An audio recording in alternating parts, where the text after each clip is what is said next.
Hoy daremos inicio a nuestra sexta sesión del curso 2024, Formación de Grupos Coadyuvantes en Monumentos Históricos e Inmuebles. De antemano agradezco la presencia de todos y cada uno de ustedes en esta sesión y voy a leer enseguida lo que es el currículum o la reseña curricular de nuestro ponente, que es el licenciado Mauricio Guerrero Loa, que él es el que está encargado el día de hoy de dar la sexta sesión de este curso 2024. Entonces, sin más preámbulo, voy a leer su reseña curricular, que es el siguiente. Ocupó el cargo de analista especializado en la Dirección de Asuntos Contenciosos de la Coordinación Nacional de Asuntos Jurídicos del Instituto Nacional de Antropología e Historia. Actualmente ocupa el cargo de asesor legal de la Coordinación Nacional de Monumentos Históricos del Instituto Nacional de Antropología e Historia. Ha impartido cursos, diplomados y conferencias relativas a la legislación en torno al patrimonio cultural de la nación en la Facultad de Arquitectura de la UNAM, en el Colegio de Arquitectos, en el Instituto de Vivienda del Distrito Federal, hoy Ciudad de México, en la Secretaría del Desarrollo Urbano y Vivienda igual del Distrito Federal, en la Universidad de Durango y en la Escuela Superior de Ingeniería y Arquitectura del Instituto Politécnico Nacional. Entonces, esa es a grandes rasgos la reseña curricular de nuestro ponente. Entonces, le voy a ceder el micrófono para efectos de que él haga su presentación el día de hoy. Adelante, licenciado Mauricio Guerrero. ¿Qué tal? Buenos días y mucho gusto de estar aquí con ustedes, aquí desde las oficinas de la Coordinación Nacional de Monumentos Históricos.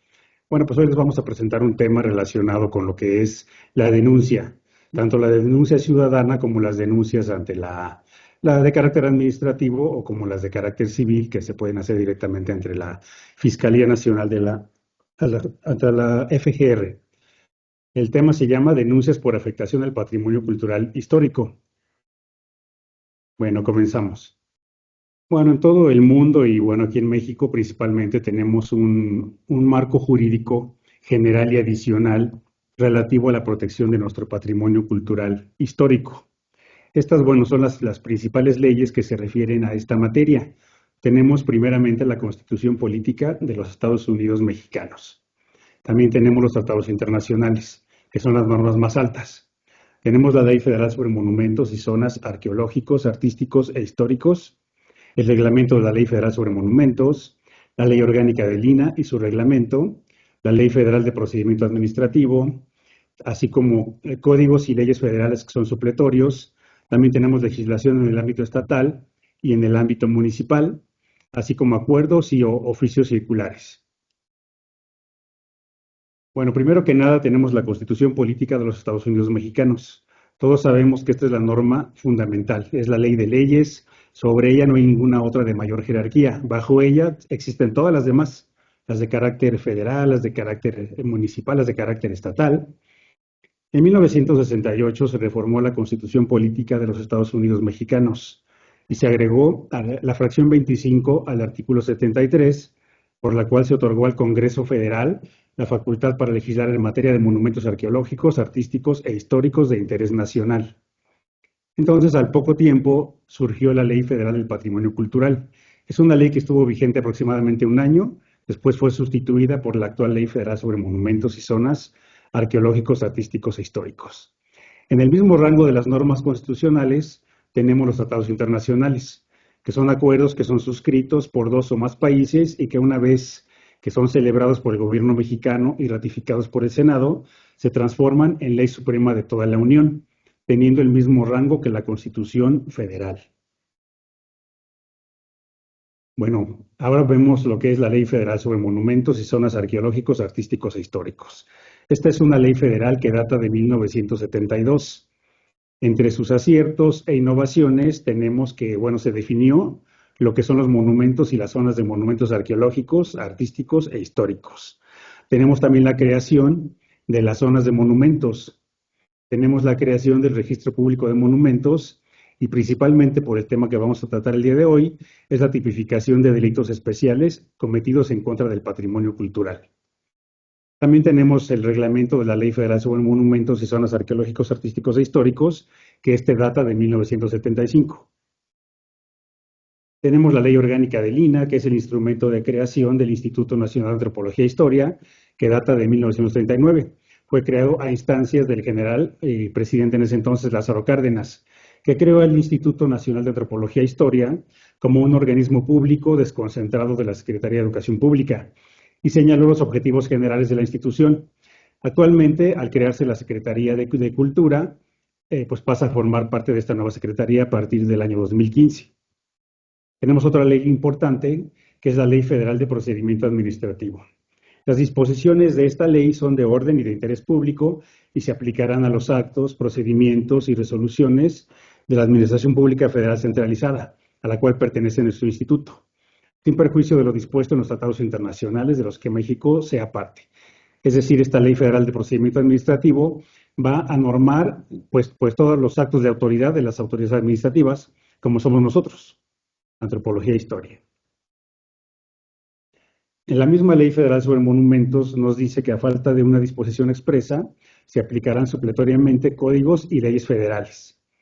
Entre estos tenemos el Código Civil Federal, tenemos el Código Penal Federal, tenemos el Código Nacional de Procedimientos Penales, el Código Federal de Procedimientos Civiles. También existe legislación en el ámbito estatal y en el ámbito municipal. En muchos de los estados, en las entidades del país, pues existen leyes protectoras del patrimonio cultural del estado, así como de sus municipios. Como ejemplo, les ponemos la Ley sobre Protección y Conservación de Lugares Típicos y de Belleza Natural del estado de Veracruz, la Ley de Patrimonio del estado de Quintana Roo, la Ley de Patrimonio Cultural del estado de Coahuila, y así en cada una de las entidades federativas tenemos leyes protectoras del patrimonio. Sin embargo, bueno, estas leyes no están por encima de la Ley Federal sobre Monumentos. También existen acuerdos y oficios circulares que están inscritos en el Diario Oficial de la Federación. Por ejemplo, tenemos el acuerdo que dispone que los museos nacionales y regionales, los monumentos y las zonas de monumentos arqueológicos y los monumentos históricos dependientes del INAH no serán utilizados con fines ajenos a su objeto o naturaleza. Esta es una disposición del año 1977. También tenemos el oficio circular 01, mediante el cual se dan a conocer a los usuarios y público en general los formatos INAH 00001 y INAH 00007 y los lineamientos mínimos a ser considerados por los municipios para autorizar la colocación de anuncios, toldos y o antenas en monumentos históricos, inmuebles colindantes con estos y zonas de monumentos históricos, para realizar trámites del Instituto Nacional de Antropología e Historia. Esta es una disposición del año 2001. Bueno, desde la creación del instituto se plantearon en su ley orgánica cuáles iban a ser los objetivos generales de nuestra institución, que propiamente es la investigación, protección, conservación y restauración, restauración y recuperación del patrimonio cultural arqueológico, histórico y paleontológico. Aquí en estas imágenes podemos ver elementos alusivos a estos objetivos generales. Tenemos aquí el calendario azteca o Piedra del Sol, que ejemplifica muy bien a los monumentos arqueológicos muebles. Tenemos el convento de Santo Domingo de Guzmán en Oaxaca, que es un monumento histórico muy importante. Tenemos también aquí una representación de paleontología, relativo al hombre de Tepexpan, de aquí del Estado de México. Bueno, ¿qué se debe hacer previamente a la realización de una obra en un monumento histórico, en una zona o en un inmueble colindante? De conformidad con la ley federal, cualquier tipo de obra permanente o provisional que pretenda ejecutarse en monumentos históricos, en inmuebles colindantes con monumentos, únicamente podrá realizarse previa autorización otorgada por el INAH, incluso la colocación de anuncios, avisos, carteles, templetes o cualquier tipo de obras permanentes o provisionales. Aquí pueden ver en estas imágenes, se ejemplifica, por ejemplo, en el primer caso, la imagen superior es un monumento histórico que está siendo intervenido con asesoría técnica y con autorización del instituto. En la parte baja, podemos ver un inmueble que, si bien no es monumento histórico, tiene valor artístico, pero como se localiza en una zona de monumentos históricos y además es colindante con un monumento, también requiere autorización del instituto. En el siguiente caso, vemos un templo deteriorado por sismos y posteriormente, después de la asesoría técnica y la autorización correspondiente, se empieza a trabajar en este inmueble. Tenemos también lo que es el salvamento arqueológico. Como ustedes saben, casi todos las zonas de monumentos históricos, se fundaron como pueblos, como ciudades, sobre restos de ciudades prehispánicas. Entonces es común que cuando se hacen excavaciones, se hacen obras de cualquier tipo en donde hay potencial arqueológico, pues siempre los constructores van a estar obligados a utilizar los servicios de arqueólogos que dirijan los rescates bajo la dirección del INAH y asimismo entreguen las piezas y los estudios correspondientes al INAH. Es muy importante que el que encuentre bienes arqueológicos o restos fósiles debe dar aviso al instituto o a la autoridad civil más cercana, quien les va a expedir una constancia de aviso o entrega correspondiente, debiendo informar de inmediato al INAH. Aquí en las imágenes pueden ver unas excavaciones aquí en el centro histórico de la ciudad. Evidentemente, pues estamos sobre los restos de la Gran Tenochtitlan. Sabemos que pues, la ciudad prehispánica estuvo aquí, subyace en el subsuelo, o al menos lo que quedó de ella. Entonces, siempre que se hacen excavaciones, aparecen este tipo de vestigios.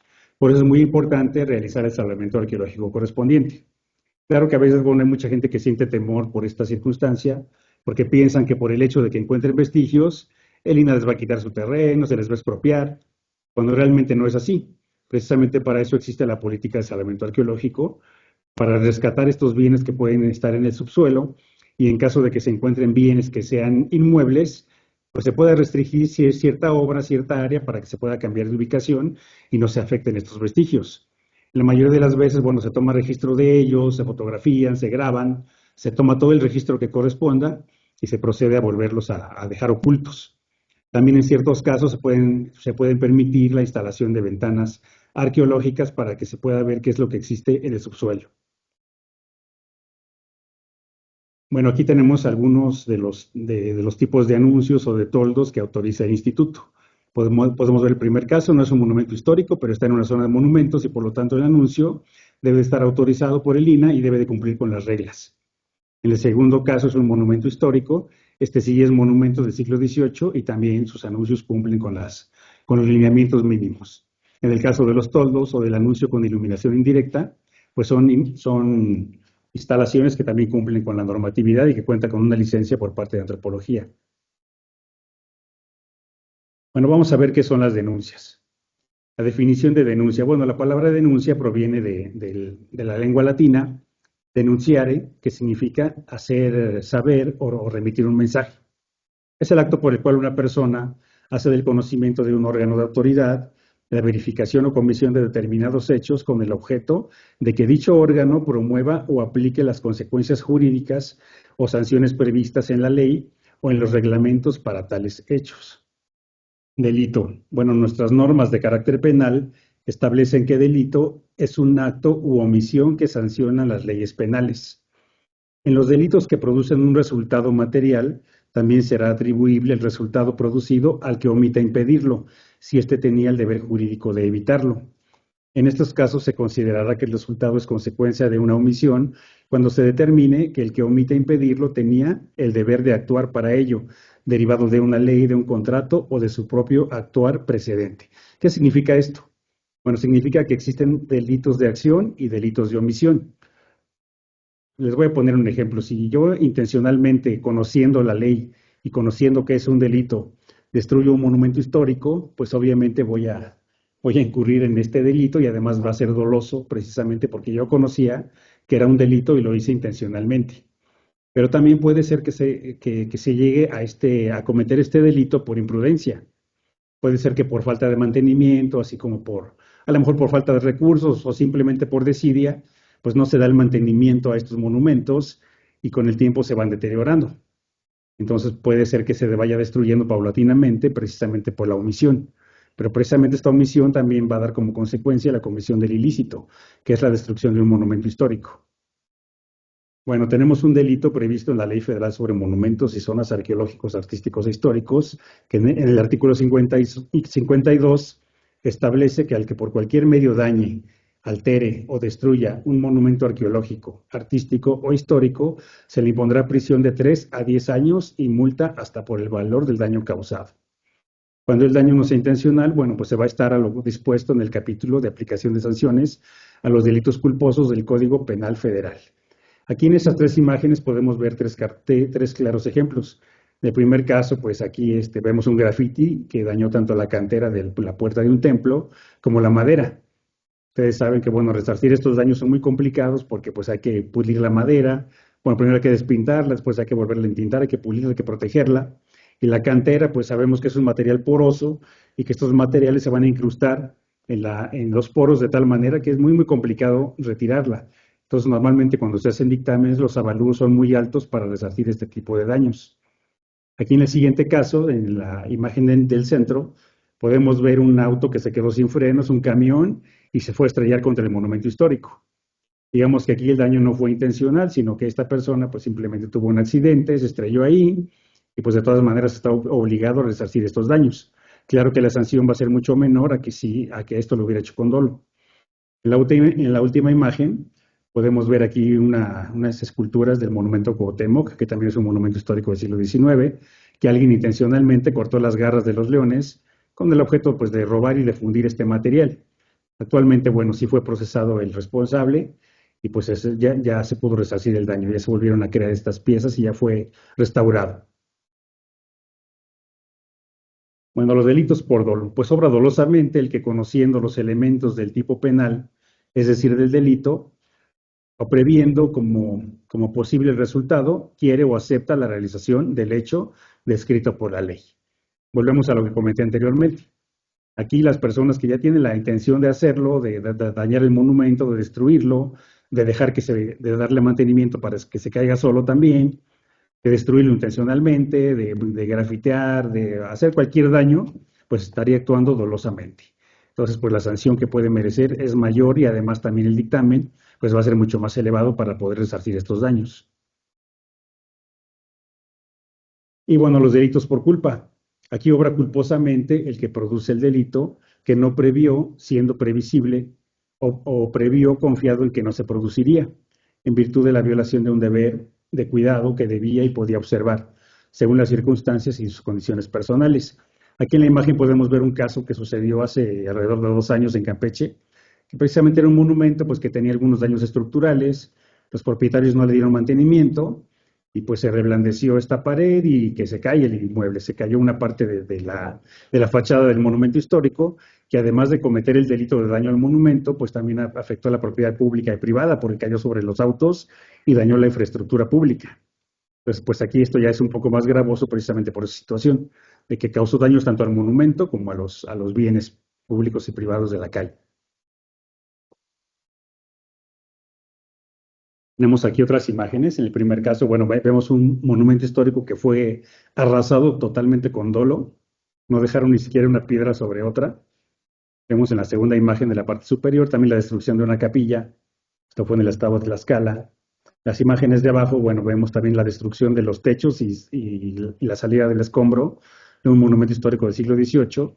En la última imagen vemos que no necesariamente es una destrucción, pero sí están alterando el monumento porque pusieron anuncios, pusieron toldos que no son compatibles con el monumento histórico, además de haber pintado las paredes, la cantera, los aplanados con pintura de aceite.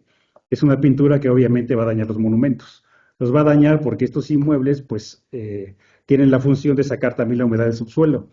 Entonces, al haber una humedad ascendente y no tener un lugar de escape precisamente por estar obstruidos los poros con estas pinturas vinílicas plásticas o con pinturas de aceite, pues se va causando un deterioro al interior de los muros históricos. Bueno, vamos a ver qué son las denuncias ante la Fiscalía General de la República y qué es propiamente la Fiscalía.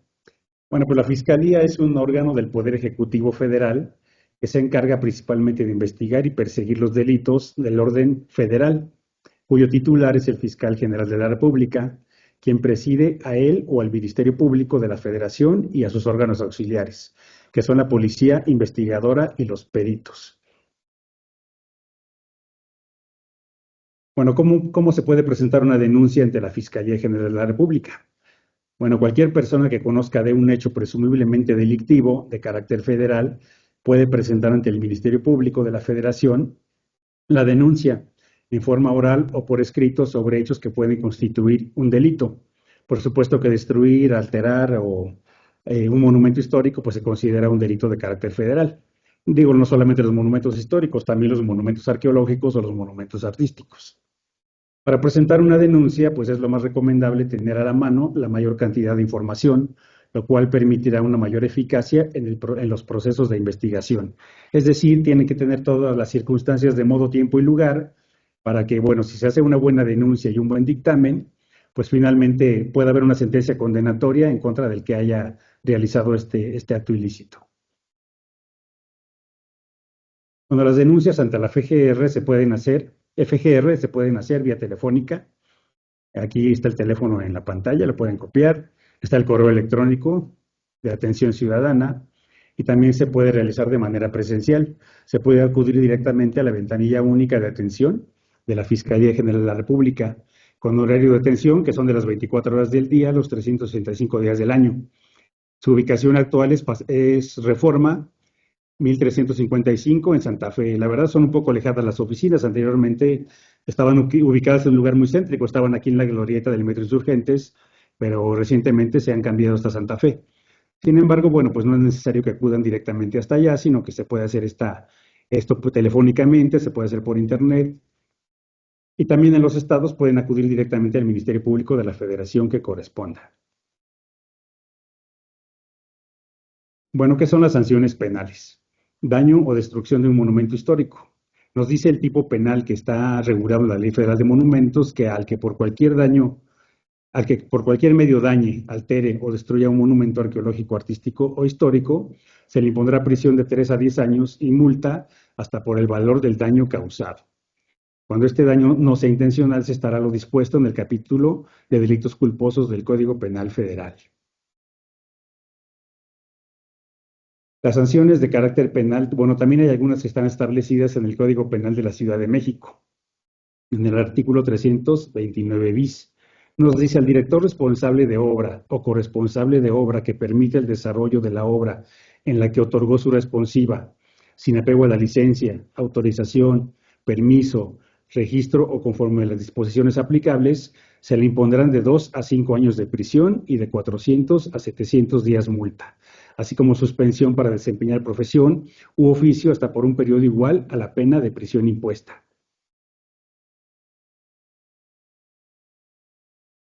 Ese mismo artículo en la segunda parte nos dice que la misma sanción se impondrá al propietario del inmueble donde se desarrolla la construcción, su representante legal o el constructor, que teniendo conocimiento permita la edificación sin apego a la licencia, autorización, permiso, registro o la normativa vigente relativa al desarrollo urbano, construcciones, inmuebles y ordenamiento territorial para la Ciudad de México, con relación a la altura, número de niveles y área libre permitidas, siempre que no lo denunciare previamente a la autoridad. Bueno, también existen las denuncias de carácter administrativo. Estas denuncias se hacen directamente ante el Instituto Nacional de Antropología e Historia. ¿Cómo denunciar ante el instituto? Bueno, cualquier persona que conozca de un hecho que presumiblemente contravenga la Ley Federal sobre Monumentos y Zonas Arqueológicos, Artísticos e Históricos puede presentarse ante la Coordinación Nacional de Asuntos Jurídicos, ante la Coordinación Nacional de Monumentos Históricos o ante el Centro INA de su entidad federativa, para poder hacer su denuncia en forma oral, por escrito o por correo electrónico, sobre hechos que consideren que pueden constituir una falta administrativa o un delito. Bueno, las denuncias de carácter administrativo. Las denuncias ante el INA. En los estados se puede presentar la denuncia correspondiente en el centro INA. Vía telefónica se puede presentar también en este teléfono 4040-5650. Tenemos el correo electrónico de autorizaciones.cnmh@ina.gov.mx y las direcciones en la Ciudad de México, en la calle de Hamburgo, número 135, en la Colonia Juárez, que es donde se localiza la Coordinación Nacional de Asuntos Jurídicos, o en Correo Mayor número 11, en el Centro Histórico, que es donde se localiza la Coordinación Nacional de Monumentos Históricos. Bueno, ¿qué son las infracciones? Las infracciones la palabra proviene del latín infractio, que significa quebrantamiento de la ley o pacto. Es una acción u omisión típica, antijurídica y culpable para que el ordenamiento jurídico prevé la imposición de una sanción administrativa. Las infracciones administrativas que traen como causa una sanción son incumplimientos a deberes jurídicos u obligaciones establecidas por la norma jurídica administrativa.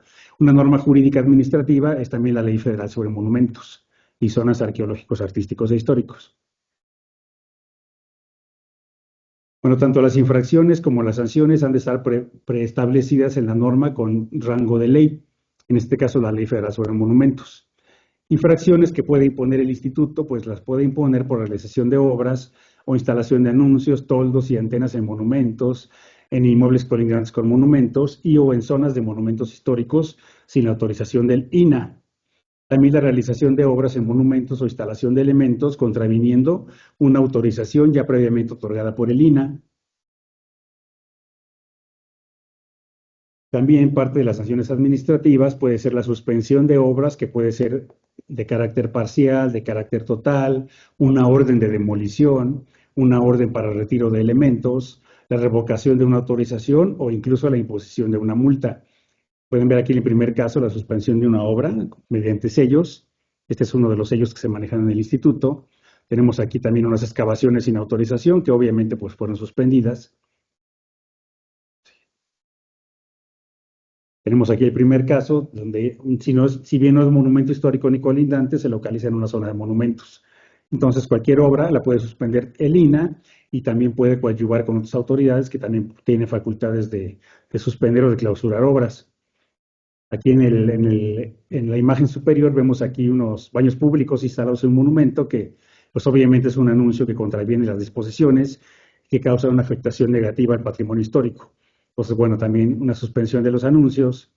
Tenemos aquí en la imagen de abajo, del lado izquierdo, una ampliación sobre la azotea de un inmueble considerado monumento. Obviamente no contaba con autorización y por lo tanto se procede a la suspensión de la obra. En la última imagen vemos que después de una suspensión de obra, después de que se dicta una resolución administrativa y que el particular no quiere cumplir con esta, pues se puede ejecutar una acción.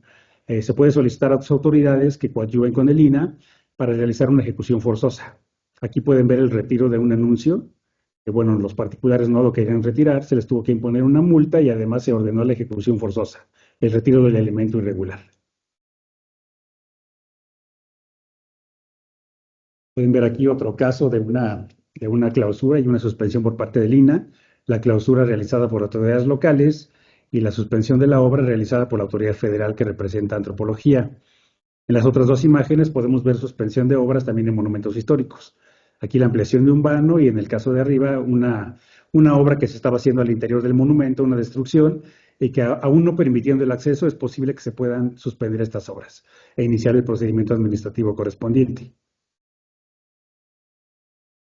Bueno, las multas. Nos dice el artículo 55 de la Ley Federal sobre Monumentos y Zonas Arqueológicos, Artísticos e Históricos que cualquier infracción a la ley o a su reglamento será sancionada por los institutos competentes con multa de 200 a 1000 días de unidades de medida vigente para la Ciudad de México, la que podrá ser impugnada mediante el recurso de revisión previsto en la Ley Federal de Procedimiento Administrativo. Bueno, resulta que también tanto las sanciones penales como las de carácter administrativo también están sujetas a la prescripción por el paso del tiempo. Entonces, bueno, la prescripción de una sanción administrativa. La prescripción es una forma de extinción de la responsabilidad administrativa sancionadora que acontece por el transcurso del tiempo. En materia de sanciones administrativas, la Ley Federal de Procedimiento Administrativo nos establece en el artículo 79 que la facultad de la autoridad para imponer sanciones administrativas prescribe en 5 años.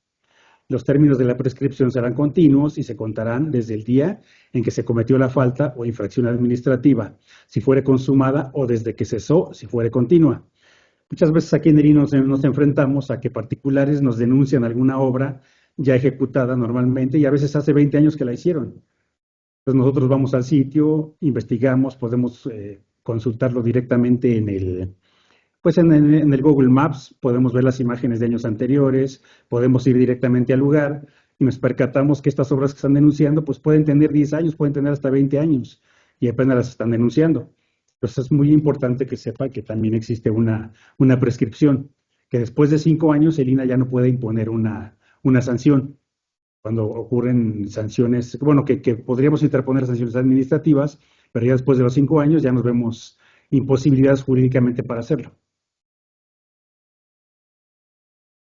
También existe la prescripción en materia de sanciones de carácter penal.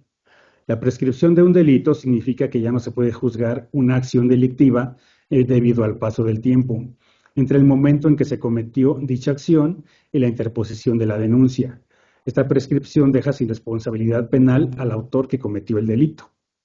Si la pena es privativa de libertad, o sea, alguien que le toque cárcel, el plazo de la prescripción de la acción penal es igual al término medio aritmético de la pena que señale la ley.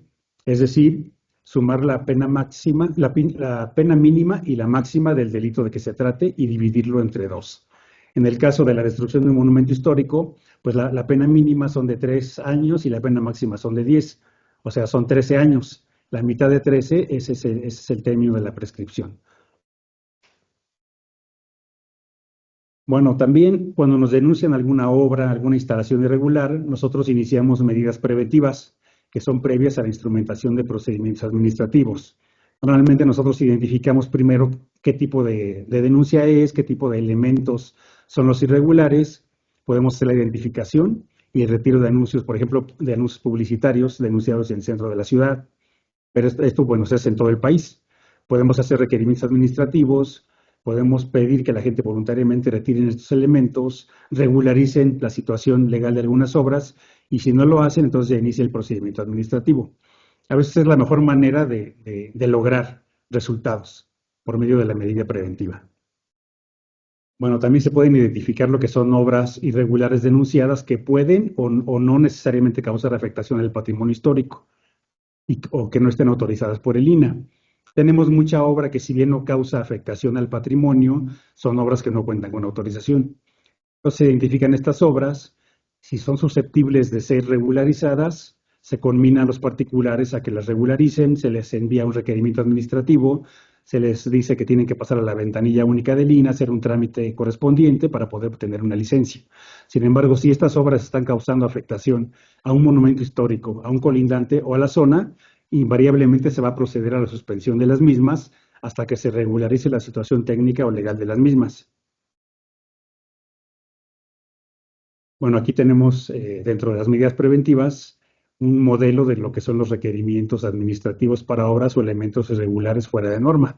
Es decir, un escrito donde se fundamenta legalmente por qué es la actuación del instituto, qué es lo que se identificó como irregular, qué es lo que procede a hacer y la amenaza en caso de que no lo hagan. Si no lo hacen, pues saben que se van a enfrentar a un procedimiento administrativo de suspensión, tal vez a la imposición de una multa y probablemente incluso a una denuncia de carácter penal. Bueno, ¿qué es la verificación administrativa? El instituto, bueno, por medio de una denuncia ciudadana por parte de particulares o por parte de sus inspectores que hacen recorridos periódicos o por parte de denuncia de otras autoridades, pues puede realizar visitas de verificación. Pues para vigilar el cumplimiento de la Ley Federal sobre Monumentos, el INAH puede realizar estas visitas. Los inspectores encargados de vigilar el cumplimiento de la ley van a practicar estas visitas de acuerdo con las instrucciones recibidas por la autoridad que la disponga, que disponga la inspección en términos del reglamento de la ley de la materia y de la Ley Federal de Procedimiento Administrativo. La visita de verificación. Bueno, aquí pueden ver en las imágenes un inspector que está realizando una visita y que, bueno, por ser una obra no autorizada, procedió a la suspensión de la misma. En la segunda imagen podemos ver la destrucción de las bóvedas de un monumento histórico. Se hace la visita correspondiente, se procede también a la suspensión. Sin embargo, bueno, la Ley Federal de Procedimiento Administrativo nos establece que los propietarios, responsables, encargados u ocupantes de los inmuebles objetos de verificación deben permitir el acceso y dar facilidades e informes a los verificadores para el desarrollo de su labor. Los verificadores del INAH pues siempre tienen la obligación de identificarse plenamente con una credencial vigente, con fotografía expedida por la autoridad competente y presentar la orden de verificación de la que se va a dejar una copia al visitado. Siempre es importante que bueno, el verificador se acompañe de otras personas porque tienen que designar testigos a la hora de que se hace una verificación administrativa. En caso de que el particular visitado no quiera presentar a estos testigos, entonces el verificador puede señalarlos él mismo. Se hace la visita correspondiente, se hacen constar todas las circunstancias de modo, tiempo, lugar, qué es lo que se está haciendo, las afectaciones posibles, si hay excavaciones, si hay daño al patrimonio arqueológico incluso, si hay daño a la zona. Todo esto se asienta en un acta. Con esto se está iniciando un procedimiento administrativo. Es un acta a donde se les va a dar a los particulares una garantía de audiencia, a donde, bueno, va a iniciar un procedimiento, ellos tienen que acudir a las oficinas del INAH, tienen derecho a manifestar lo que a su derecho e interés convenga, posteriormente tienen un periodo de pruebas, un periodo de alegatos, y después se dicta una resolución. Sin embargo, si en este ínter los particulares regularizan técnica y legalmente su obra, es posible sobreseer estos procedimientos y que no se les aplique una sanción, porque ya se regularizaron técnica y legalmente. También el instituto, cuando hace las visitas de verificación, pues es posible que utilice el auxilio de la fuerza pública. La misma Ley Federal sobre Monumentos así lo establece. Nos dice que las autoridades civiles y militares auxiliarán a los inspectores en sus funciones cuando estos lo soliciten. Muchas veces, y en ciertas partes de la Ciudad de México o en ciertos lugares del país, son particularmente conflictivos. Entonces, a veces es muy difícil realizar una visita porque a veces incluso pueden agredir a los inspectores o no les quieren abrir la puerta, o los dejan encerrados, o incluso han tratado de golpearlos, de robarles las actas. Entonces, en estos casos es cuando se tiene que utilizar el auxilio de la fuerza pública. Haces acompañar de policía, porque en ese momento incluso puede ser arrestada la gente que se esté oponiendo a la visita de verificación. Nos dice el Código Penal Federal en el artículo 180 que se aplicará de 1 a 2 años de prisión y multa de 10 a 1,000 pesos al que, empleando la fuerza, el amago o la amenaza, se oponga a que la autoridad pública o sus agentes ejerzan alguna de sus funciones o resista el cumplimiento de un mandato legítimo ejecutado en forma legal. Bueno, aquí si además de todo destruyeron un monumento histórico y además se opusieron a la visita y ocasionaron alguna situación de este tipo, pues puede ser acumulable también este delito que nos marca el artículo 180 del Código Penal Federal. Bueno, en las visitas de verificación se levantará el acta en presencia de los testigos que son propuestos por el visitado o por el verificador. Se dejará una copia del acta al visitado, aunque se niegue a firmar de recibido, lo cual no afecta a la validez del acta, pero se debe anotar esa circunstancia. Aquí en esta imagen puede ver la destrucción de los muros y de un techo de un monumento histórico. Pueden ver aquí incluso las vigas que fueron desmontadas del techo. Pues aquí está iniciando el procedimiento y se procedió a la suspensión de los trabajos para posteriormente iniciar una denuncia de carácter penal. Bueno, pues toda denuncia y la correspondiente inspección ocular que realice el personal comisionado del INAH será la base para el inicio de un procedimiento administrativo sancionador o, en su caso, para el inicio de una denuncia de hechos ante la Fiscalía General de la República por daño a los monumentos históricos. Bueno, pues hasta aquí queda la presentación. Si tienen alguna duda, podemos aclararla. De antemano, muchas gracias, licenciado Mauricio Guerrero. Excelente presentación. Creo que por aquí vamos a empezar a entrar en materia en estos temas, sobre todo para algunos casos de nuestros participantes que están interesados, sobre todo porque ellos van a conformar un grupo coadyuvante y es una de las tareas que ellos van a emprender, sobre todo esta parte de realizar denuncias cuando existan afectaciones al patrimonio cultural edificado. Entonces, por aquí ya tengo 4 manos alzadas, entonces voy a cederles el espacio para que hagan uso de la voz. En primera instancia está la maestra Rocío Garza. Adelante. Felicitaciones, licenciado Mauricio Guerrero. Le quiero decir que este es uno de los temas que más requiere el patrimonio cultural ser entendido de cómo aplicarlo, porque estamos siempre ante amenazas de destrucción. Una de mis preguntas, tengo anotadas 4, voy a tratar de sintetizar a un par nada más. ¿Cómo aplicamos tanto la ley federal como la ley federal del 72, como la otra, la penal federal? Con respecto al 115 constitucional, o sea, nosotros hemos estado tratando de evitar que se siga construyendo torres en un proyecto de torres en una zona que el Estado ha considerado de protección y de conservación. El INAH respalda este decreto en su perímetro total. Hay elementos históricos, hay artísticos, pero el conjunto está protegido por la Ley de Patrimonio Cultural del Estado de Nuevo León. tenemos este proyecto que se autoriza en el último mes, en los últimos 15 días, al final de una administración municipal. Y claro, se protege el municipio con el 115 y dice, bueno, pues ahí va. Y no le preguntó ni a Lina, bueno, sí hubo mucho trabajo de denuncia previa, pero en ese momento da un permiso quien quedó ahí en el último mes y ahora ha puesto un amparo. Si bien hicimos una denuncia a través del municipio siguiente, la siguiente administración, pero los privados se protegen de que tienen un permiso municipal. ¿Cómo podemos, qué caminos podemos realizar? Se ampararon contra el INA, por cierto, contra la directora del INA estatal. O sea, es un problema que se ha vuelto como un círculo vicioso. Ahorita me preocupa eso de los 5 años. ¿Cuál sería su opinión? ¿Cómo superamos? También tenemos el problema del 115, cuando ahorita están sacando una ley de planeación en la cual quieren establecer contra el decreto estatal y su reglamento de la zona un crecimiento de hasta 4 pisos nada más remetidos. Y la contestación fue que tienen derecho a planear el Estado con el 115. Citan el 115. Su opinión, por favor, licenciado. Y mire, bueno, sí conozco de hecho ese caso, es en Monterrey. Es en Monterrey ese asunto. Precisamente sí promovieron estos particulares una demanda de amparo.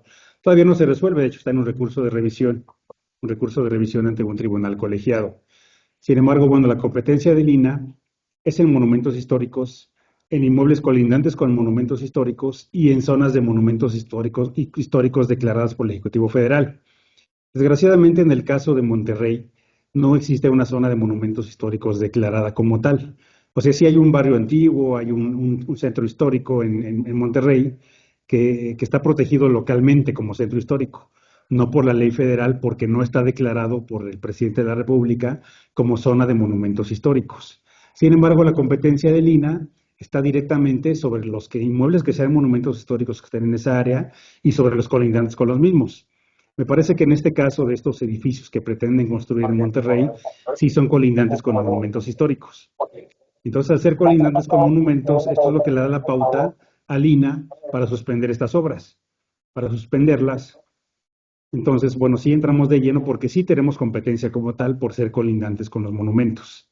Entonces, nosotros tratamos de proteger este barrio antiguo precisamente porque aunque no sea una zona declarada por una declaratoria federal, sí existen muchos monumentos históricos.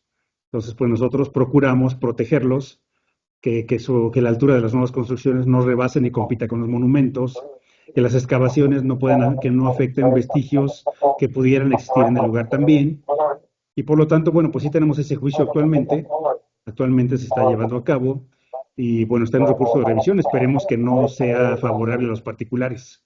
Esperemos que el juez tenga una conciencia y pues que sepa que pues dentro del buen derecho tiene que proteger los intereses de la nación, no los intereses de los particulares.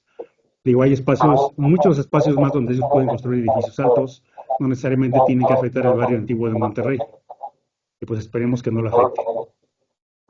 También hay un juicio de lesividad del municipio contra los mismos particulares, la desarrolladora. Exactamente, este juicio de lesividad pues está encaminado precisamente a revocar esa autorización que dio la autoridad local anteriormente. Acaba de entrar como nuevo, va a entrar en unos días, al inicio de octubre, el mismo presidente municipal se religió. O sea, estamos bastante preocupados y hemos estado trabajando muy duro para evitar la pérdida, pero ellos, mientras está el amparo, siguen trabajando y siguen creando problemas en toda la zona porque no hay capacidad de servicios de electricidad, de agua y drenaje. Yo me fin. imagino aquí sería conveniente que la sociedad civil pues hiciera un reclamo que a lo mejor hasta propusiera la expropiación de estos predios ¿A por quién le causa de utilidad reclamamos? pública.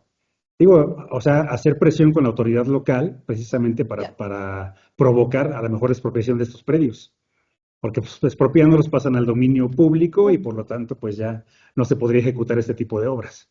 Digo, hay mucho más territorio claro, en Nuevo León donde ellos pueden construir libremente sin necesidad de que tenga que exacto. afectar el barrio antiguo de Monterrey. Gracias. A la orden. Serían todas esas preguntas, ¿verdad, maestra Rocío? Eh, sí, Sí, ok, en general sí, había una pregunta que se resolvió en si se actúa por reacción o por denuncia. Se contestó después. perfecto. Y una denuncia penal, ¿tiene que hacerse la denuncia de un estado hacia la Ciudad de México o se realiza en el sitio? Era la otra pregunta, gracias. Sí, miren, nosotros tenemos un centro INA en cada una de las entidades del país. Y en el caso de aquí de la Ciudad de México, aquí tenemos las oficinas centrales. Tenemos la Coordinación Nacional de Asuntos Jurídicos, tenemos la Coordinación Nacional de Arqueología, la Coordinación Nacional de Monumentos Históricos. Tenemos también una página de internet. Ahí ustedes pueden hacer directamente la denuncia y también pueden, si están en la provincia, si están en algún otro estado, pueden acudir directamente a la ciudad capital, que es donde normalmente se encuentra el centro INA, pueden hacer la denuncia directamente ahí. También los centros INA tienen un área jurídica, ellos pueden recibir su denuncia, pero también la pueden hacer en oficinas centrales. Finalmente, si la hacen en oficinas centrales, nosotros nos encargamos de remitirla al centro INA correspondiente. Y todas las de la Ciudad de México las atendemos nosotros aquí en la Coordinación Nacional de Asuntos Jurídicos y de Monumentos Históricos, Gracias. para servirle. Gracias, Rocío. Tengo la mano alzada de Rubén Salmón, por favor. Ah, no, creo que antes iba Andrés Armando, una disculpa, ¿eh? ¿O cómo está aquí? Sí, ¿verdad? Es Andrés Armando quien tiene la mano alzada y después se prepara, por favor, Rubén Salmón, por favor.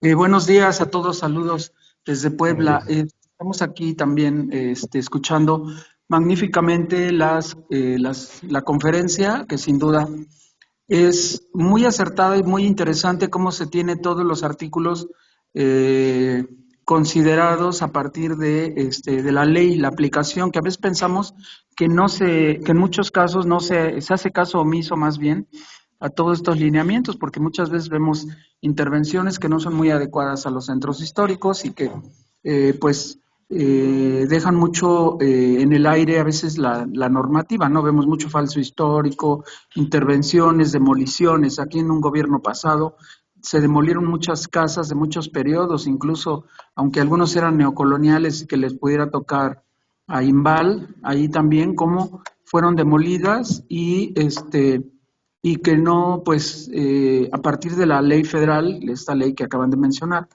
cómo, aunque Imbal no tomara tanto, ¿quién pudiera ser o el mismo Congreso pedir que se reforme la ley esta tan solicitada, que en muchos casos está obsoleta, ¿no? Bueno, gracias, felicidades. No es conferencia, es pregunta, gracias. Gracias. Sí, estamos de acuerdo que, bueno, como dije anteriormente, la competencia de INE es en monumentos, en monumentos, en inmuebles colindantes con monumentos y en zonas de monumentos históricos. Y sí, efectivamente, hay muchos centros históricos en el país que desgraciadamente, pues aún no están considerados como una zona de monumentos históricos. Y precisamente no están considerados porque a lo largo de la historia, pues han perdido gran parte de este patrimonio. Tenemos, por ejemplo, en la ciudad de Chihuahua. Yo la primera vez que la conocí siendo niño, pues yo veía una cantidad enorme de monumentos históricos y ahora ya veo, creo que la mitad o menos de los que existían en aquel entonces. Y lo mismo se da en otros centros históricos que todavía no son zona de monumentos, pero que sí, muchas veces los gobiernos locales, los gobiernos estatales o municipales, pues se han encargado de afectar estos inmuebles. Nosotros, por ejemplo, aquí en la Ciudad de México tenemos 6 zonas de monumentos históricos declaradas. Y también estamos conscientes que dentro de estas zonas existen inmuebles que tienen valor artístico, que no son nuestra competencia como tal, pero por estar dentro de una zona de monumentos históricos y ser importantes para esa zona, como por ejemplo los neocoloniales, nosotros no permitimos que sean demolidos, aún no siendo monumentos históricos. Pero en los lugares que no tienen esta protección por no tener una declaratoria de zona de monumentos, pues nosotros como INA estamos impedidos para lograr salvar este tipo de patrimonio que normalmente es de principios del siglo XX. Este problema es muy común en el norte del país. Casi todos los estados del norte tienen mucho patrimonio, pero hay mucho que es de principios del siglo XX. Entonces no es competencia directa del instituto el poder salvar este patrimonio. Sin embargo, hacemos todo lo posible por darle la voz también a Bellas Artes y también tratar de concientizar a los gobiernos municipales y estatales para que protejan este patrimonio, haciendo todas las recomendaciones. Incluso muchas veces esta gente acude al instituto, las autoridades locales acuden al INA para recibir asesoría. Ya saben que nosotros, como digo, no tenemos competencia directa sobre sus inmuebles, pero sí sabemos cómo se deben de conservar. Entonces, normalmente cuando se trata de conservar este patrimonio, aún no siendo histórico, el INA sí aprovecha esas oportunidades para poder dar asesoría técnica y legal a los constructores o a los gobiernos municipales o estatales que están interesados en realizar obra en esos perímetros. Pero digo, no siempre se acercan al INA, no siempre se acercan a recibir asesoría. Como saben que no es una competencia directa del INA, pues a veces no toman en cuenta esta situación. Y Bellas Artes, pues desafortunadamente tampoco tiene toda la magnitud que tiene el INA, no tiene representación en los estados, entonces prácticamente este tipo de patrimonio inmueble se encuentra indefenso. Pero sí hay que concientizar a los gobiernos locales para que puedan protegerlo, porque digo, finalmente ellos también están obligados a aplicar la ley de asentamientos humanos, la Ley General de Asentamientos Humanos, y esta ley pues también dentro de su espíritu es proteger el patrimonio cultural existente, aunque no sea histórico.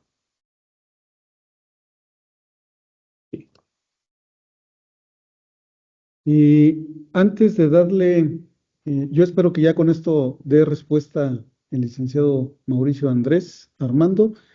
Tengo la mano alzada de Rubén Salmón y después de Carol Susana Castillo. No sin antes darles el espacio para que ellos puedan formular sus preguntas. Hay un comentario aquí en el chat de la reunión por parte de Asenet de Luna. Me gustaría leerlo porque si no se queda ahí pendiente y seguimos avanzando en el tema de las preguntas. Dice, en Durango ocurrió algo parecido. La Universidad Autónoma de Durango derribó un edificio antiguo y sobre él construyó uno contemporáneo. Aumentó el número de niveles y excedió el permitido, y aunque llegaron los encargados del INA, el licenciado a cargo de la universidad les habló a la policía municipal y estuvieron a punto de cargar a los representantes del INA en las patrullas municipales como forma de asustar al INA. No sé si aquí tenga algo que comentar, licenciado Mauricio. Bueno, no supe de ese caso específico, pero sí he sabido de muchos casos más, incluso con su propio servidor. O sea, hay lugares donde nos agreden, o incluso la autoridad local agrede al instituto. Claro que pues muchas veces nos vemos obligados a tener que presentar denuncia incluso en contra de autoridades por destruir el patrimonio. Que sí se ha dado el caso que hemos denunciado a autoridades locales también por afectación de patrimonio y también por el delito de que se están oponiendo al acto de autoridad del INA, sabiendo que el INA tiene pues la batuta en estos asuntos y la competencia directa para proteger el patrimonio histórico. Pues digo, ninguna autoridad local va a estar por encima del poder federal.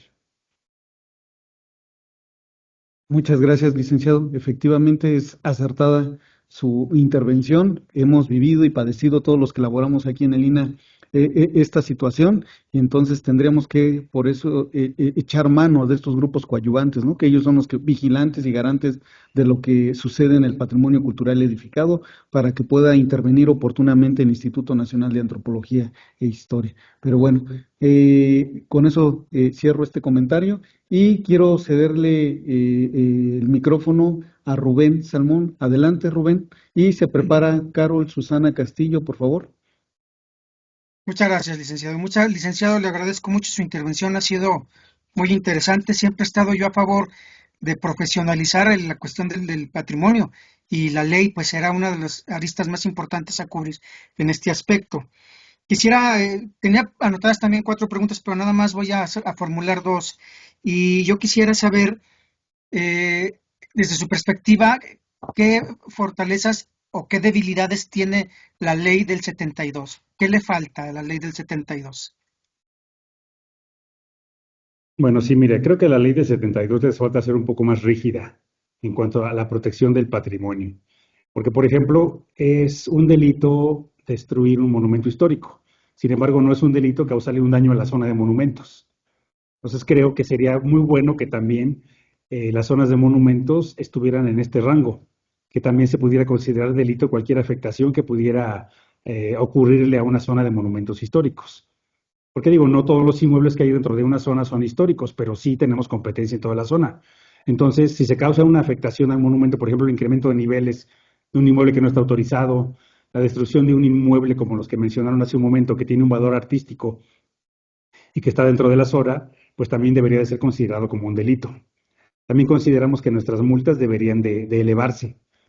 Nosotros, digo, una multa máxima que podemos son alrededor de 120,000 pesos, por mucho la multa que podemos imponer. Sin embargo, para una desarrolladora, para un edificio, pues eso no es nada. Francamente, no es una cantidad considerable. Pues consideramos que también las multas deben de elevarse hasta, pues a un rango que le duela a los particulares el tenerla que pagar, ¿verdad? Y no obstante que la multa es baja, todavía tienen derecho a recurrirla, de acuerdo con la Ley Federal de Procedimiento Administrativo. Digo, afortunadamente la ley también ya a partir de 2015 ya tuvo una serie de reformas, unas reformas que fueron muy buenas. Sin embargo, consideramos que todavía tiene muchos aspectos que debemos de tomar en cuenta. Yo creo que también es muy importante proteger al menos los inmuebles que tienen características históricas y que son de principios del siglo XX, porque hay muchos inmuebles que tienen un gran valor y que no están considerados históricos. Los pongo como, por ejemplo, la columna de la Independencia, que fue inaugurada en 1910 y no nos cabe en la cabeza el pensar que no es un monumento histórico. La columna de la Independencia, no obstante que fue mandada a construir e inaugurada por Porfirio Díaz y para un evento tan importante como fue el inicio de la independencia de México y que no sea monumento histórico. Por ejemplo, la ciudad universitaria fue declarada como monumento artístico, cuando realmente debería de ser declarada como una zona de monumentos históricos. Digo que qué lugar mejor relacionado con la historia de México y la historia más importante de México que la propia Universidad Nacional y con su valor que tiene, sin importar que sea una obra de principios del siglo XX. Entonces yo creo que también todo este patrimonio de principios de siglo está desprotegido y hay mucho patrimonio de gran valor para los mexicanos y que prácticamente está indefenso por no cubrirlo la Ley Federal de Monumentos. Entonces yo creo que eso sería muy importante, que al menos el patrimonio de principios del siglo XX sea protegido por la norma administrativa federal, que es la Ley de Monumentos.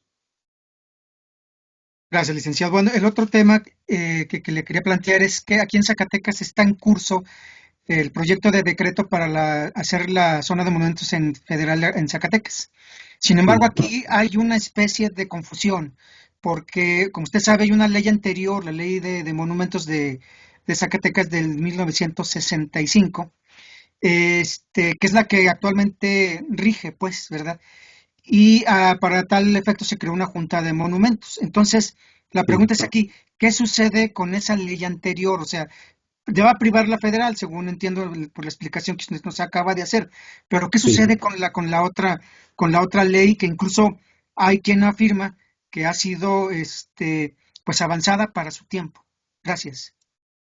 Sí, yo de hecho también considero que esta ley de la Junta de Monumentos de Zacatecas también es una ley que ya tiene pues un cierto avance, un avance muy importante, y tuvieron la visión de proteger esta zona, pues antes incluso que la Federación. Digo, por la Federación, por la Ley Federal sobre Monumentos, están protegidos los monumentos históricos de Zacatecas y también los colindantes con estos, porque esa es la competencia que nos marca la Ley Federal de Monumentos. Sin embargo, bueno, pues aún desafortunadamente no se cuenta con la protección federal de la zona de monumentos históricos. O sea, tiene una protección a nivel internacional, que es la Declaratoria de Patrimonio Mundial, que está inscrita en la lista indicativa de la UNESCO de Patrimonio Cultural de la Humanidad. Sin embargo, bueno, en este momento se está trabajando en la declaratoria de la zona de monumentos históricos, precisamente para que toda la zona esté protegida por la ley.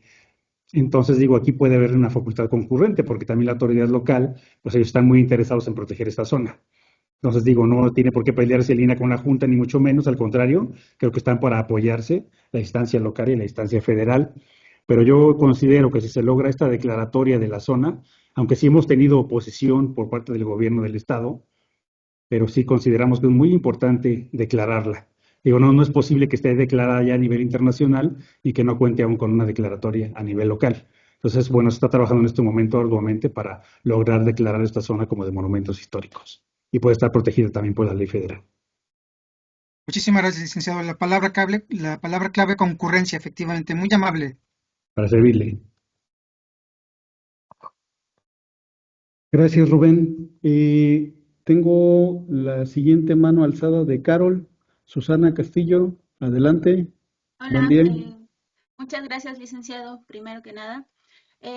Yo le quería preguntar, yo soy de San Luis Potosí, he visto de muy buena intención de colegas arquitectos que a la hora de querer restaurar un inmueble, ya sea del siglo XIX o principios del siglo XX, lo que hacen pues es poner malla metálica, cemento, pintura vinílica, ¿no? Esto todo haciéndolo desde una buena intención con el interés de preservar el inmueble.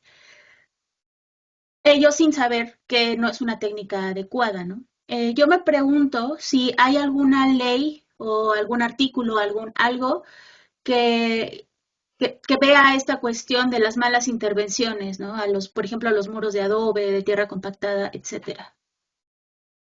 Sí, mira, precisamente esa fue una inquietud que se tuvo durante muchos años en el instituto, precisamente porque, bueno, el INAH tiene el personal especializado para dar esa asesoría técnica y para poder otorgar una autorización ya cuando se cumpla con estas normas. Sin embargo, era una norma que no estaba escrita. No estaba escrita, únicamente se basaba en la experiencia que tiene ya el personal calificado por parte del instituto. O sea, la ley le otorgaba una facultad discrecional al INAH para que el INAH pudiera resolver este tipo de problemáticas que se presentaban en el patrimonio y en las intervenciones precisamente por su personal especializado.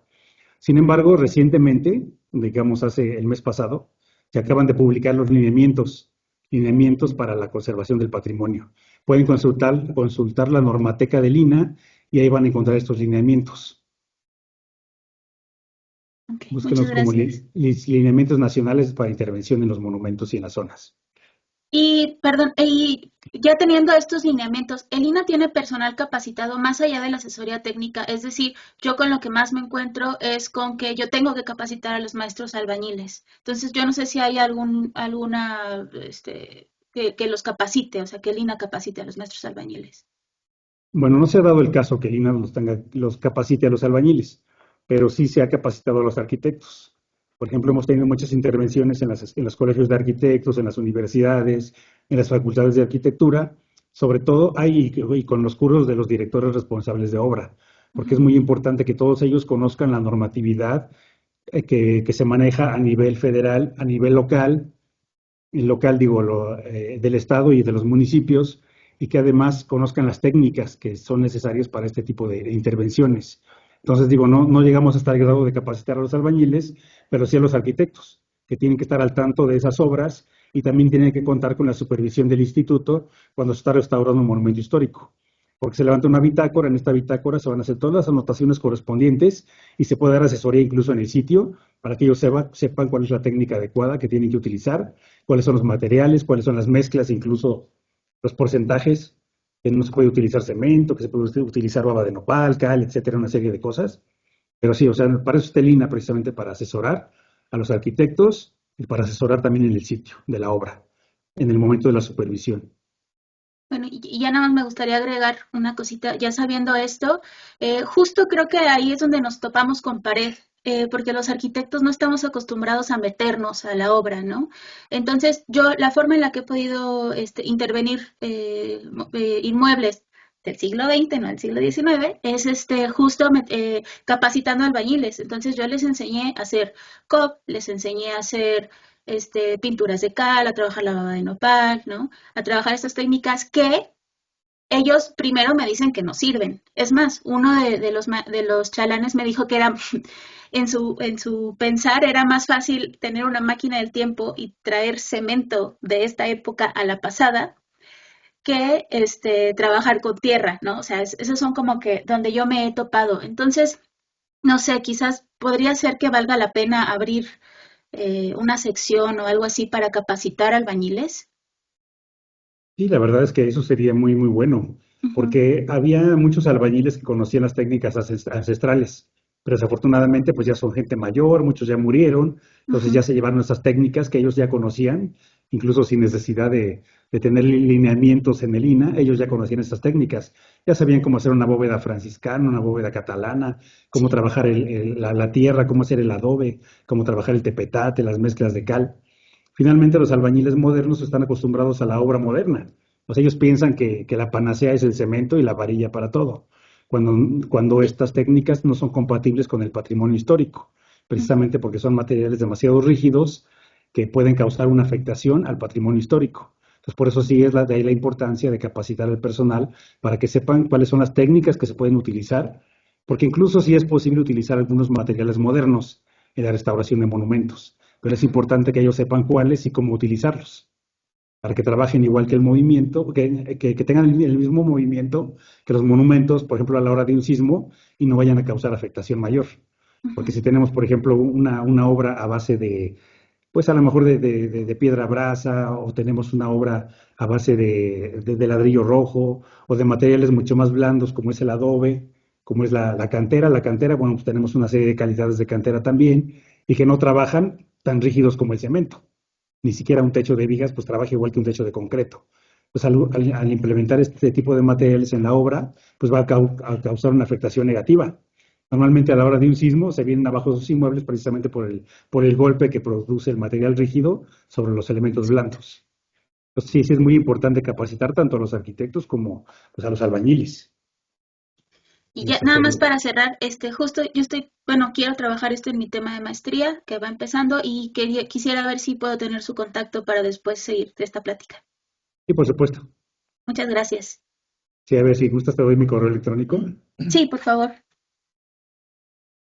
Vine al final de la presentación, pero se los dicto de todas maneras. Ok, gracias. Sí, es Mauricio, _Guerrero, @ina.gov.mx.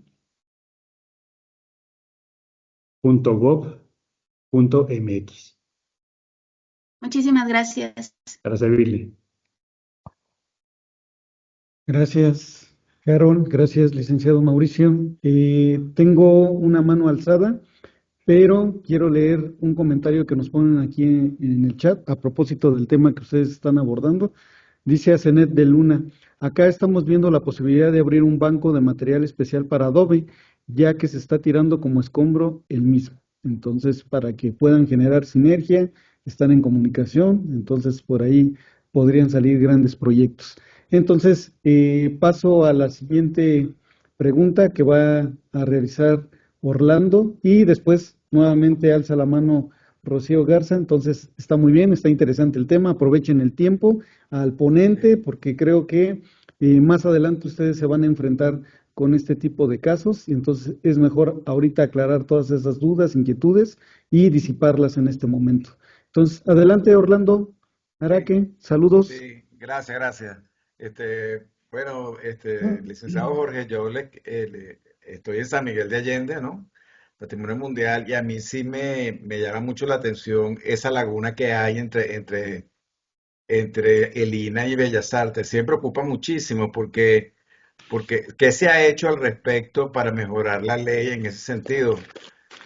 Porque yo creo que, por otro lado, pero no entiendo qué hace la Dirección de Patrimonio Mundial dentro del INA cuando muchos elementos de patrimonio mundial no son históricos, son artísticos, ¿no? Inclusive el patrimonio natural. Entonces, a nivel de legislación no se crean conflictos al respecto. Eso siempre me ha llamado mucho la atención, ¿no?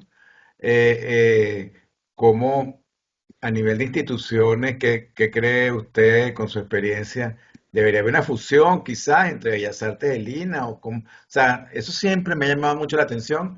Me parece que es un desgaste de esfuerzos a veces innecesarios, y unos municipios que no saben qué hacer muchas veces con el patrimonio porque y creen que todo es INA. No todo es INA. O sea, ese tipo de cosas me han tenido muy preocupado. Gracias.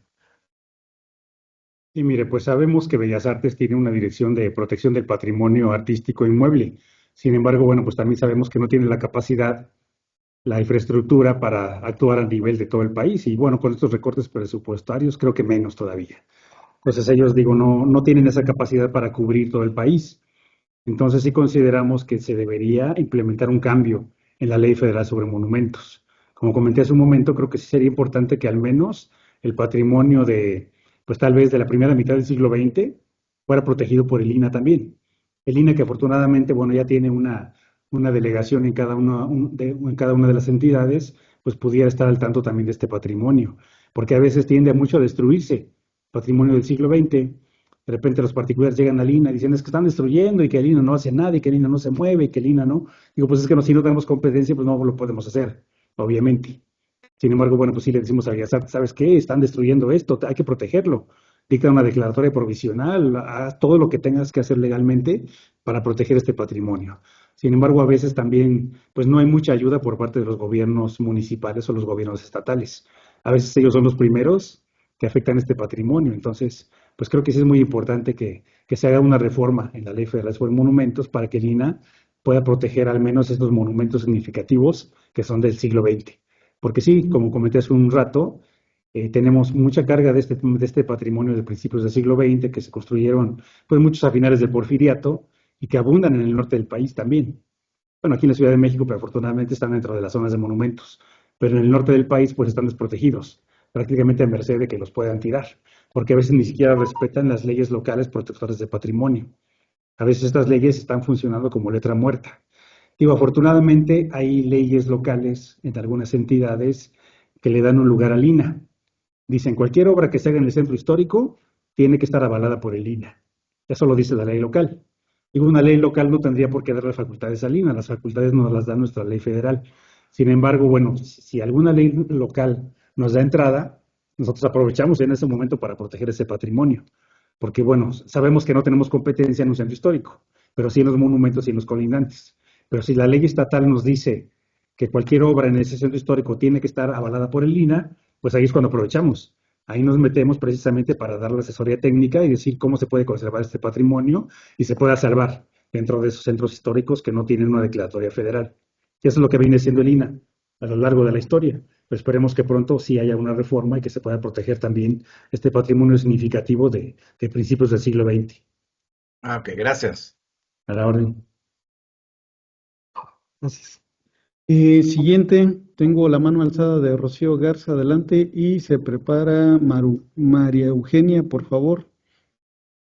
Gracias, Uriel. Traté de nada más poner el comentario en el chat y me niega el acceso. No sé si es como algo de configuración de ustedes o qué, porque tampoco leo las dos participaciones de preguntas que hiciste antes, Uriel. Entonces, nada más no era una pregunta, sino una petición, si nos podrían facilitar el documento mencionado por el licenciado Mauricio Guerrero sobre lineamientos de intervención en el patrimonio de reciente publicación. Sí. El título completo nos ayuda a buscarlo, pero por escrito, porque no lo pude anotar. Pero es extraño que no, 2 veces intenté poner la pregunta ahí, era todo. No se preocupe, Rocío. Denme oportunidad ahorita de buscarlo en la sección de Normateca y a ver si ahorita se los puedo compartir aquí en el chat o, en su caso, enviárselos a su correo electrónico. De eso no tengan la menor duda, ya saben que por ahí tenemos contacto. Y respecto al chat, pues aquí me aparece un mensaje que dice que algunas personas de este chat están fuera de la organización. Es posible que tengan directivas relacionadas con mensajes que se aplicarán al chat. Pero bueno, creo que al final de cuentas sí, depende de cada aplicación que tengamos en la computadora o incluso en nuestros teléfonos. A veces es precisamente porque no descargamos la aplicación o estamos trabajando solamente en la página web. Entonces, ahí hay un problema. Entonces, esperemos que se solucione y si no, sin problema, yo se los comparto por correo electrónico y denme un segundo para compartírselos aquí en el chat. Muchas gracias. De nada. María Eugenia, por favor. Bueno, llegué tarde, pero alcancé a escuchar a Orlando y creo que el comentario que voy a hacer es apropiado. Aquí en Baja California tenemos una estación de ferrocarril que en la ley estatal la podríamos clasificar como un área de conservación, más bien como un paisaje cultural. que no tenemos ese término, pero es lo mismo en cuanto se lee la descripción de esa categoría que tenemos en la Ley de Preservación de Baja California. También la ley dice que lo que sea del ámbito federal no se puede declarar por el Estado. Y esa parte, pues, es algo que vamos a cambiar, queremos cambiar en la ley, porque ahorita hay un diputado que está puestísimo a ayudarnos a cambiar la ley, mejorarla más bien. Y lo que sucede es que esta declaratoria, que ya tenemos un expediente técnico para declarar la estación del ferrocarril García, así se llama, que es de 1920 más o menos la estación. Y es una estructura muy chiquita, más bien lo importante es como que lo que lo rodea, es un paisaje más bien. Pero el comentario es yo le pedí apoyo al director del INAH en Baja California respecto a esta declaratoria y nos mandó una carta hermosa diciendo que apoya, que le parece excelente idea y como la queremos hacer museo, o sea, nos mandó una carta casi, se puede decir, es luz verde del INAH. Y luego nos envió bueno, y Comos también hizo una carta. Pero a lo que me refiero es esto, pues lo que me imagino es que nosotros pues vamos a seguir con nuestro Consejo de Patrimonio Cultural y van a votar y se va a declarar y pues no sé si vaya a haber algún problema con el INAH o con Bellas Artes, pero es una estructura muy modesta, es como un cuartito de madera casi, lo que hay y rodeada de árboles.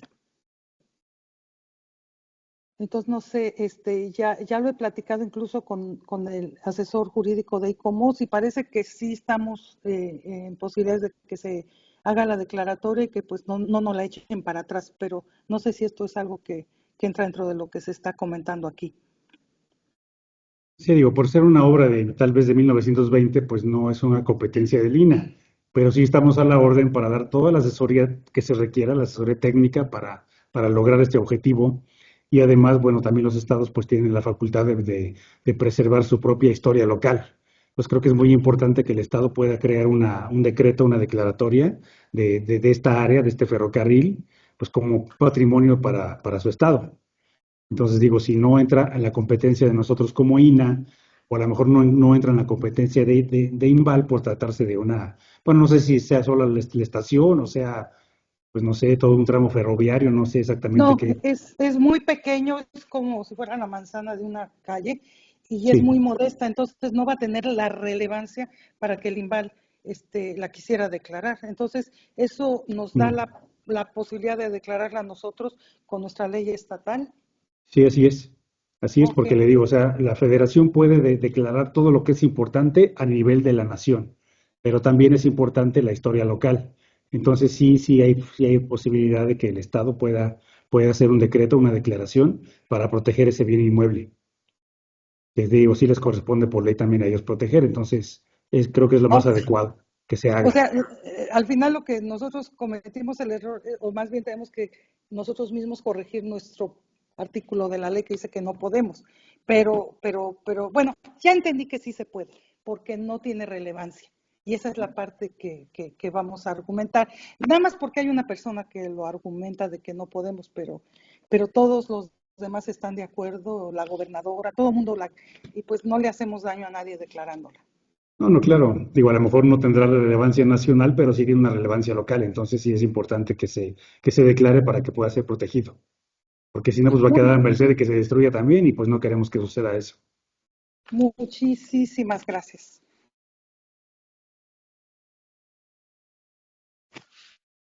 Gracias, María Eugenia. ¿Alguien más de nuestros participantes que quiera intervenir, realizar alguna pregunta? Son las 12:01, todavía tenemos bastante tiempo para poder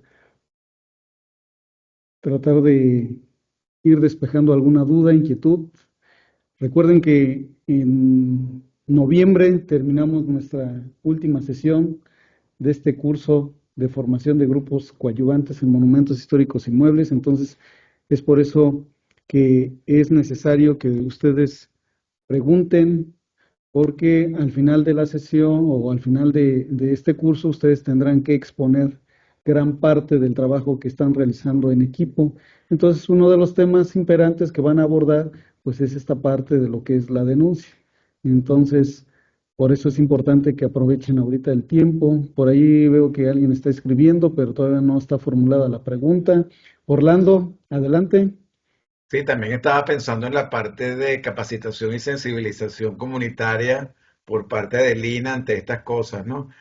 Como decía la colega de San Luis Potosí, ella hablaba de los albañiles, pero yo estaba pensando en los equipos municipales, por ejemplo, en las direcciones de patrimonio, en las ciudades de patrimonio mundial, bueno, en muchas ciudades hay direcciones de patrimonio.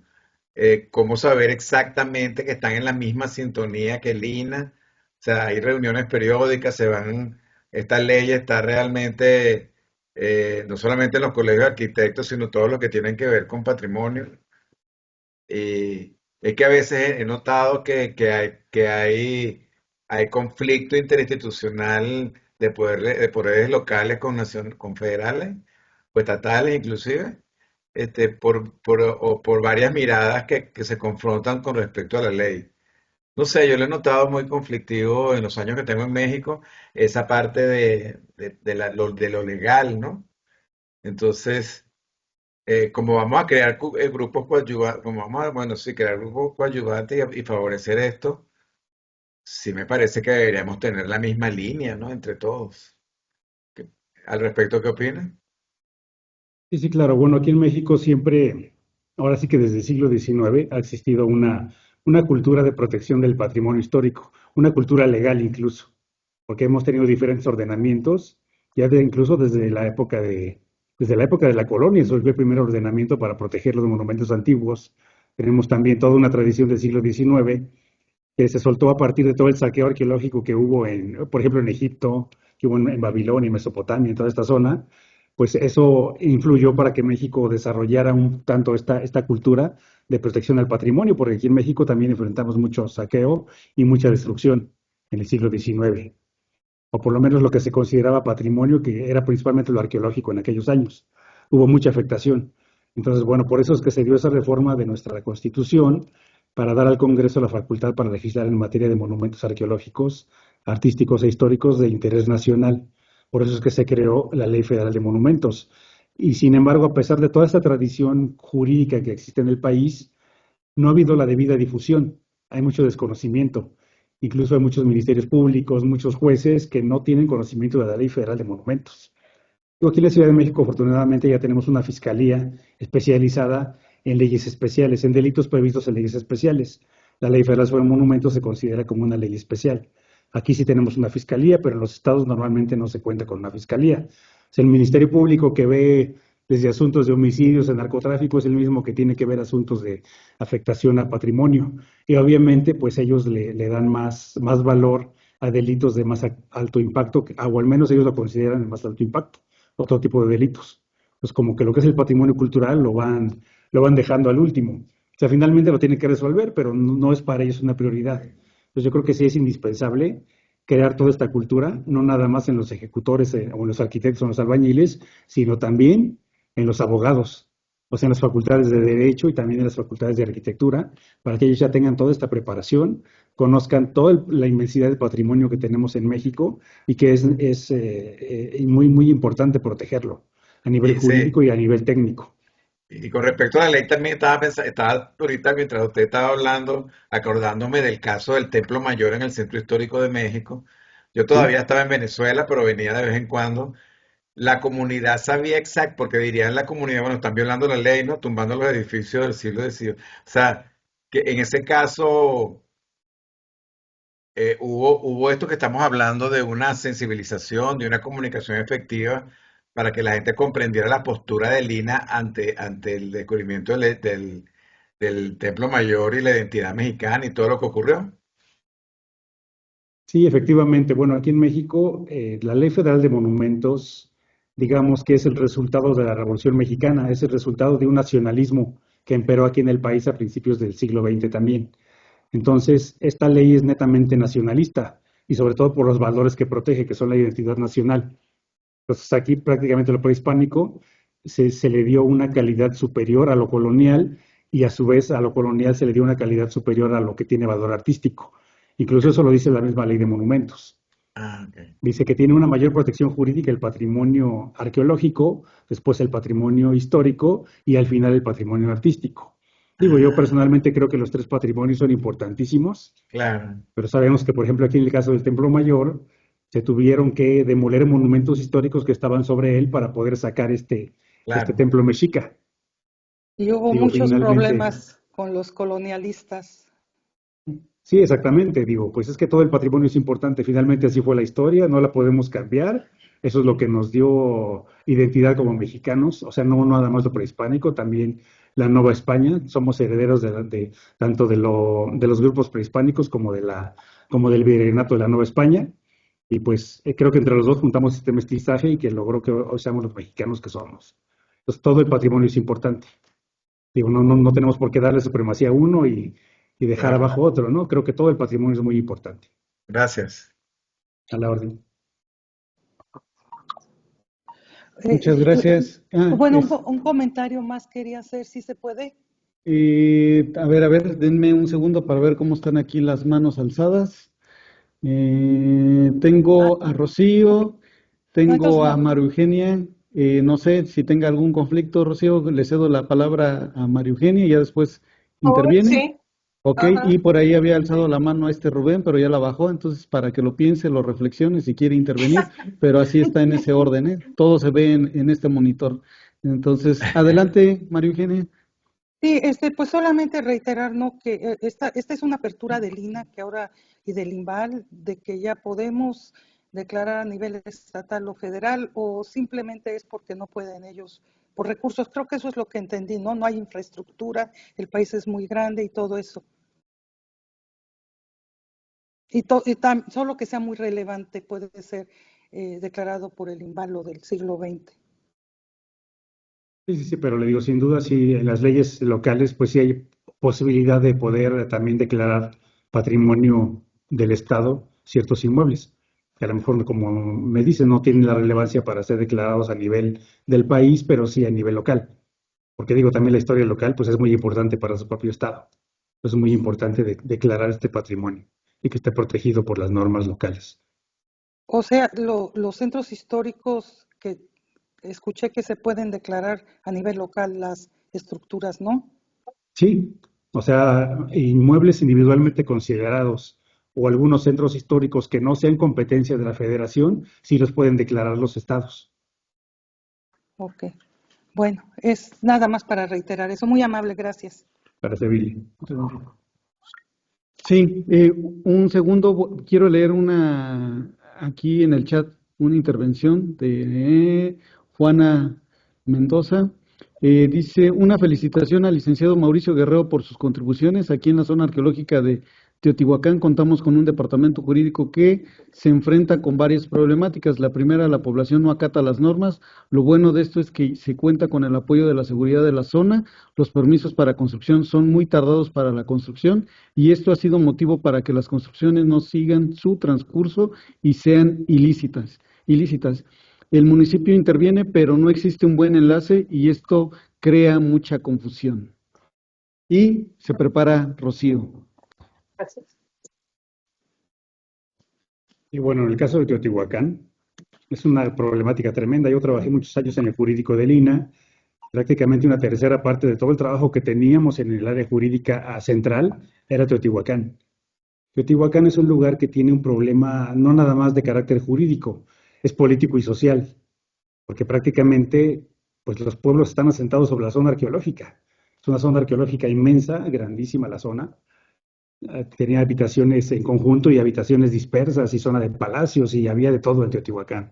Era una ciudad pues de las más grandes en su tiempo a nivel internacional y pues desgraciadamente ahora nos enfrentamos a esa situación de que están asentados los pueblos, San Juan de Teotihuacán, San Martín de las Pirámides, precisamente sobre la zona arqueológica. Es como el problema que enfrentan en Egipto con la ciudad del Cairo, su colindancia con la zona de pirámides. Aquí nos pasa algo muy similar. Entonces, pues obviamente la población crece, la población quiere seguir construyendo, quiere tener más casas, hacer excavaciones, etcétera. Y pues simplemente no es tan fácil hacerlo aquí porque tienen que realizar salvamento arqueológico. porque sabemos que a donde quiera que hagan perforaciones van a aparecer estos vestigios. Incluso en las milpas a veces están horadando la tierra, hacen excavación para una cisterna, para un pozo de agua, para lo que sea, y siempre aparecen estos vestigios. Entonces, pues a veces es muy caro incluso para el particular también hacer este salvamento, interviene el instituto, el particular tiene que aportar algunos recursos también, entonces es un poco complicado, yo creo que más que nada por eso es que se tardan tanto los permisos, precisamente porque incluso hay áreas donde está prohibido construir en Teotihuacán, precisamente por la cantidad de patrimonio. O sea, en el perímetro A ahí prácticamente no se puede construir nada, perímetro B pues también es una zona que está muy protegida por la gran cantidad de vestigios que hay en el subsuelo, y en el perímetro C sí se permiten construcciones, pero construcciones que no afecten mucho el subsuelo, incluso se pueden hacer sobre losas de cimentación, precisamente para no hacer excavaciones, porque, como les digo, a donde quiera que se excave van a aparecer estos vestigios, como nos sucede aquí en el Centro Histórico de la Ciudad de México. Digo, aquí afortunadamente, pues ya se han hecho tantas excavaciones en tantas partes que más o menos ya conocemos cuáles son las áreas donde hay una mayor densidad de vestigios prehispánicos. Lo mismo ocurre en Teotihuacán, se han hecho muchas excavaciones, ya sabemos cuáles son las zonas a donde puede haber una mayor cantidad de bienes inmuebles y que son áreas que naturalmente tienen que ser restringidas. No se puede construir sobre un basamento piramidal que encontremos ahí. Y esto pues hace que mucha obra hormiga que hay en las zonas, o sea que están trabajando clandestinamente, de repente encuentran vestigios, pues ¿qué es lo que hacen? Es que lo tapan o lo destruyen. A veces creo que hasta utilizan la piedra. A mí me tocó ver el caso de una zona habitacional en Teotihuacán, que simplemente le completaron las piedras que faltaban y le echaron la losa y vive la gente ahí. Pues digo, pues tampoco podemos meter a la cárcel a todas las comunidades, ¿no? O sea, tampoco puede ser, por eso es que me refiero a que es un problema político, social, económico, jurídico, de toda índole. Entonces, pues se hace lo que más se puede en esta zona de Teotihuacán, también con los pocos recursos que existen para ello. Pero sí es muy importante concientizar a la población de la conveniencia de proteger esta zona, porque es la que da el sustento a todos los pueblos de los alrededores de Teotihuacán. Entonces es muy, muy importante que la gente tenga conciencia de proteger este patrimonio, pues de que las construcciones nuevas que se ejecuten, pues traten de ser lo más amigables posibles con el entorno en el que se encuentran. Adelante, Rocío. Ok, esto surge después de, mi cuestionamiento surge después de lo que hemos estado conversando ahorita en torno a la aplicación de la ley en forma práctica. La ley estatal de Nuevo León es complementaria a la ley federal. La pregunta sería, ¿cuál es el camino para que la federación lo decrete como ese 25% remanente de lo que sería el centro histórico de la ciudad? ¿Cuál sería? Yo sé que es una pregunta a lo mejor muy, muy detallada explicarla, pero los puntos claves para que la federación lo reconozca y se declare. Creo que el caso aplica también a Zacatecas y bueno, en este caso lo que mencionaba María Eugenia de pues propiedades federales también, como era lo del tren, el caso de las vías del tren. ¿Cuál sería el camino? Y recuerdo, está decretada la zona estatalmente con la ley estatal que es complementaria a la ley federal. Sí, mire, bueno, de acuerdo con las nuevas reformas que tuvo la Ley Federal sobre Monumentos, también es posible que, bueno, tanto el instituto de forma unilateral, o también puede ser a petición de parte, que se solicite la declaratoria de una zona. Entonces, bueno, el que la soliciten no quiere decir que necesariamente va a proceder. O sea, el instituto tiene que hacer los estudios previos en esta área para ver qué tanto patrimonio existe, para ver si se puede declarar como zona de monumentos. O sea, se le tiene que seguir dando el trato de monumentos individualmente considerados. Porque digo, desgraciadamente Monterrey se enfrentó mucho a la destrucción de patrimonio, porque pues entró la industria, toda la revolución industrial, toda la fundidora de Monterrey, etcétera, etcétera, pues que prácticamente se arrasó gran parte de este patrimonio. Entonces ahí tenemos la zona fundacional, que es el barrio antiguo, que a lo mejor pudiera declararse como zona de monumentos, pero tal vez sería una zona muy pequeña, una zona muy restringida. Sin embargo, sí cuenta todavía. Bueno, yo hace pocos días estuve allí en Monterrey precisamente, conocí este barrio antiguo, me pareció muy, muy agradable. Sin embargo, bueno, sí me percaté que muchos inmuebles ya a lo largo de la historia han tenido muchas intervenciones que les han quitado originalidad. Realmente son pocos los que se encuentran intactos. Muy pocos, porque pues como son inmuebles que los han vuelto hoteles, los han vuelto restaurantes, discos, etcétera, pues obviamente estas personas los han acondicionado para esos efectos. Y seguramente muchos de ellos antes incluso de la existencia de la ley federal. Entonces, bueno, tampoco le podemos dar efecto retroactivo a la Ley Federal de Monumentos, pero sí podemos concientizar a la población de que, pues, de que no sigan afectando este patrimonio. Y sobre todo si a partir de la ley ya se consideran ciertos inmuebles como monumentos históricos, independientemente de las modificaciones que hayan tenido a lo largo de la historia, siguen siendo monumentos históricos, porque muchos de ellos datan de finales del siglo XVIII y muchos del siglo XIX.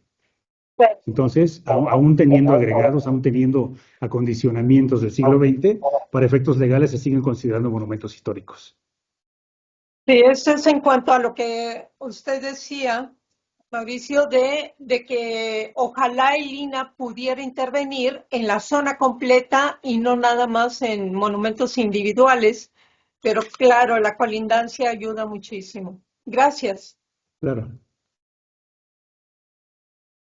Gracias, Rocío. Por aquí tengo 2 comentarios para que no se queden en el pasado, digámoslo así.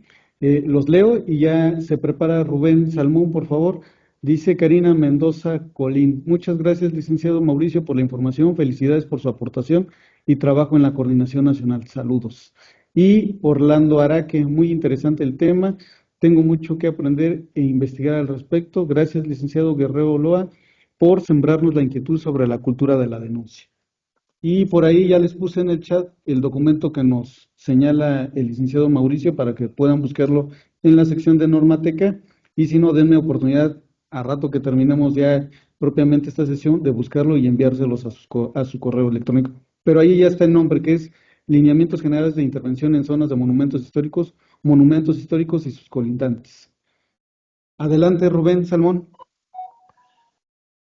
Muchas gracias, doctor. Licenciado Guerrero, en el marco de esta cuestión del proyecto de decreto para hacer zona de monumentos en el Centro Histórico de Zacatecas, quisiera hacerle 2 preguntas. ¿Qué sucede cuando hay intervenciones anteriores a la declaratoria? Porque lo digo con responsabilidad, sin embargo es la realidad.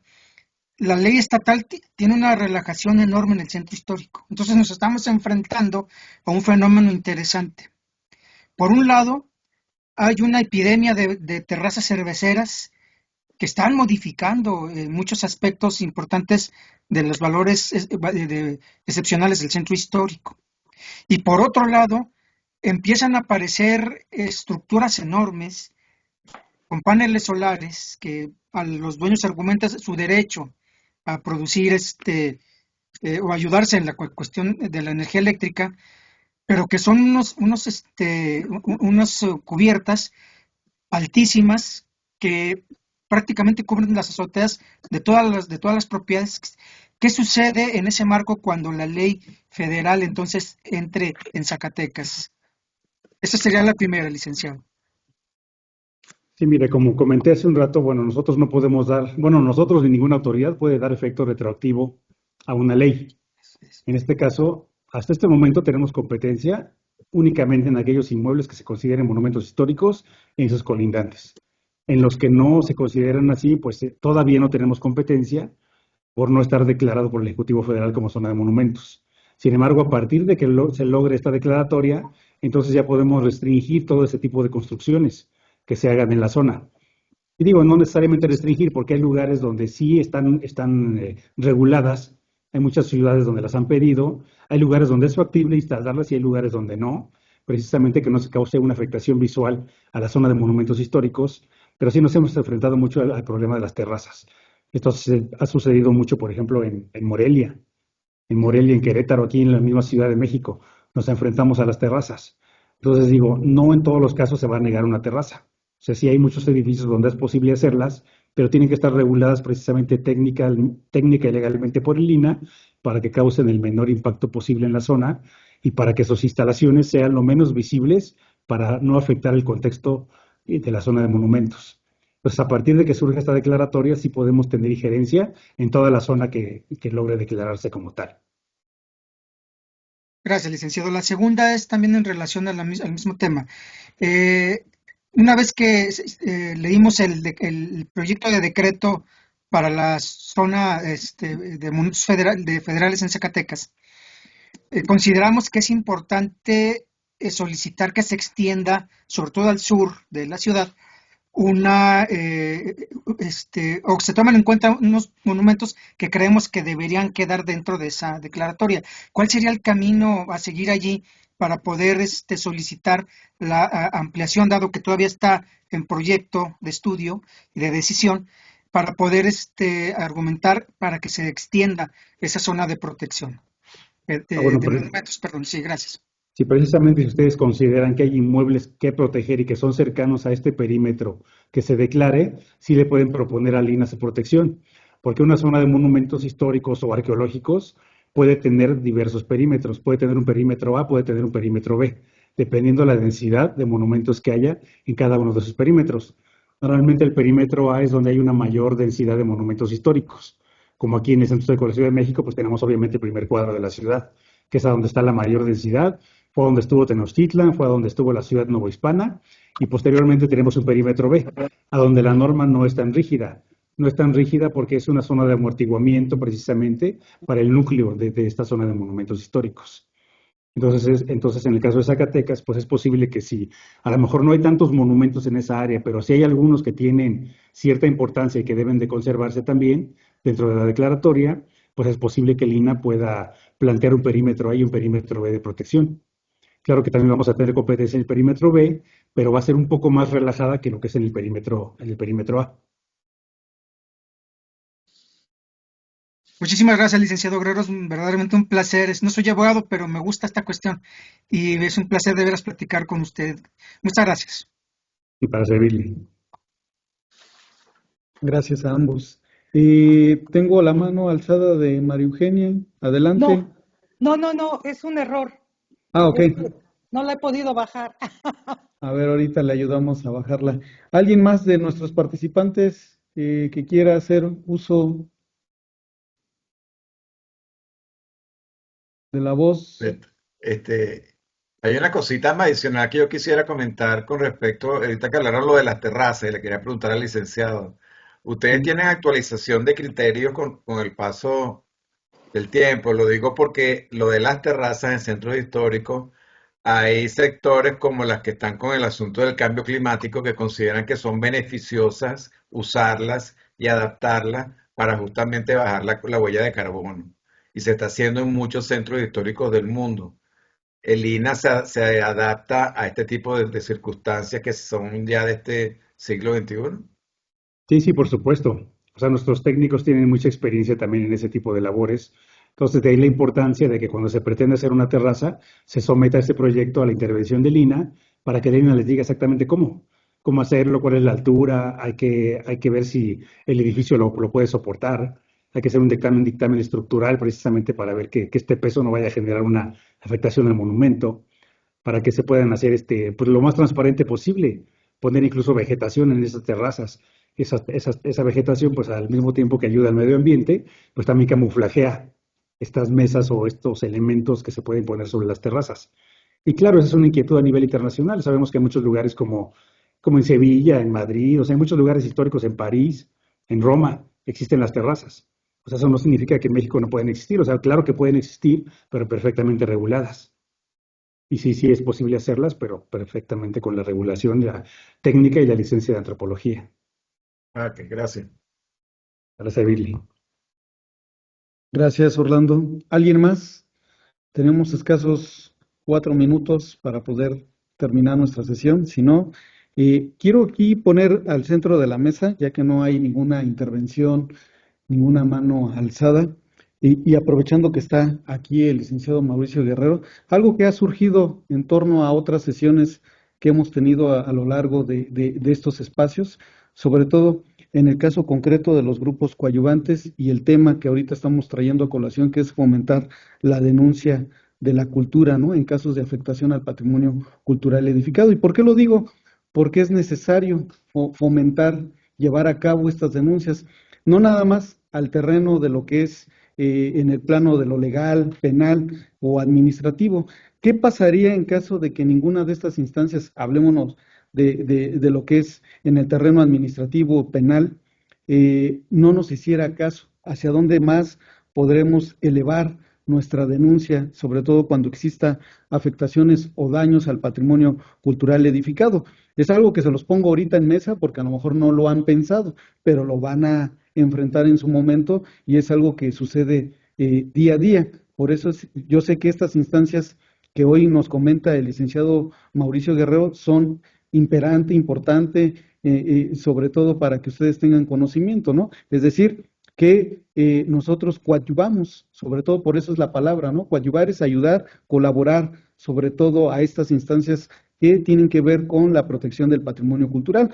Y algo que mencionó también, tomando un poco de lo que dice el licenciado Mauricio Guerrero, ¿qué es lo que hace o cuál es el papel que tienen los ministerios públicos, tanto a nivel local como federal? Y sobre todo que no existe esta capacitación, digámoslo así, permanente en estos representantes de la sociedad, porque a veces desconocen qué es lo que se tiene que hacer, sobre todo cuando hay afectaciones o daños al patrimonio cultural. Y es algo que es la labor importante que ustedes tienen que realizar como grupos coadyuvantes, aportar todos los elementos, a llegar, en este caso, al Ministerio Público de la Federación o local, elementos probatorios en donde se demuestre que efectivamente existe afectaciones al patrimonio cultural. En caso de que así suceda o que no suceda, contrario, ¿dónde más podemos recurrir para elevar nuestras denuncias y que nos escuchen, ¿no? Sobre todo porque hay patrimonio cultural de la humanidad. Fíjense, la etiqueta que tiene